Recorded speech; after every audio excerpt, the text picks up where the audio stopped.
होता यह है कि जब हम किसी हीट एक्सचेंजर को लंबे टाइम के लिए यूज करते हैं तो उसके अंदर उसकी दीवारों पे काई जम जाती है, इम्प्योरिटी है वो डिपोजिट हो जाती है।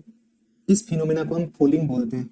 डर्ट, इम्प्योरिटी या हमारे पास जो एल्गी है वो फॉर्मेशन हो जाता है इसकी सरफेस के ऊपर, और इससे प्रभाव ये पड़ता है कि हीट एक्सचेंजर की एफिशिएंसी कम हो जाती है। आउटपुट आने वाले टेम्परेचर्स हैं वो अब गर्म जो होगा, ठंडा फ्लूइड वो कम गर्म होगा, और जो हॉट फ्लूइड हो अपनी एनर्जी हीट को कम लूज कर पाएगा, तो हाई टेम्परेचर पे ही आउटलेट पे आने लगेगा। इससे हमारे पास अब इस फिनोमेना को हम फॉलिंग बोलते हैं कि हमारे पास हीट एक्सचेंजर में फॉलिंग हो गई है। जब फॉलिंग होती है तो हम एक फैक्टर हीट ट्रांसफर रेट को कैलकुलेट करने के लिए इंक्लूड करते हैं जिसको हम फॉलिंग फैक्टर बोलते हैं।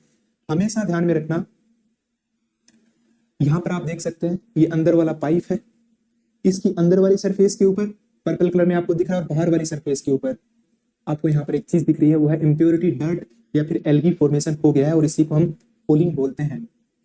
अंदर की साइड में हीट ट्रांसफर कोफिशिएंट HI है, बाहर की साइड में हीट ट्रांसफर कोफिशिएंट HO है। अंदर की साइड में जो फॉलिंग की वजह से हीट ट्रांसफर कोफिशिएंट है वो HSI है, और बाहर की साइड में HSO है।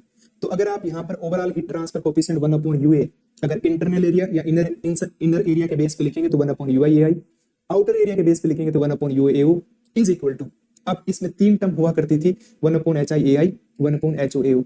उसकी बजाय अब 2 टर्म और इंक्लूड हो जाएंगी, बीच वाली कंडक्शन वाली ln R2/R1/2πKWL ये हुआ करती थी। अब 1/HSIAI ये हमारे पास फॉलिंग की वजह से इनर वाली साइड के अंदर हमारे पास हीट ट्रांसफर कोफिशिएंट फॉलिंग की वजह से 1/HSOAO ये हो जाता है।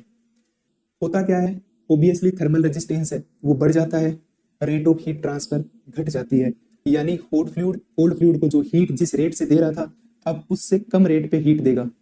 जो कोल्ड फ्लूइड है वो हॉट फ्लूइड से जिस रेट से हीट को ले रहा था अब वो हमारे पास कम रेट से लेगा, क्योंकि रेजिस्टेंस पैदा हो गया, उस एल्गी ने, उस डर्ट ने, उस हमारे पास जो इम्प्योरिटी जो डिपोजिट हुई है उसने रेजिस्टेंस प्रोवाइड करना स्टार्ट कर दिया।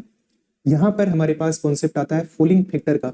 HS हमारे पास equivalent scale heat transfer, scale formation बोलते हैं हम इसको, तो HS स्केल फॉर्मेशन के लिए heat transfer coefficient, falling factor को हम F से दिखाते हैं जो कि HS का उल्टा होता है।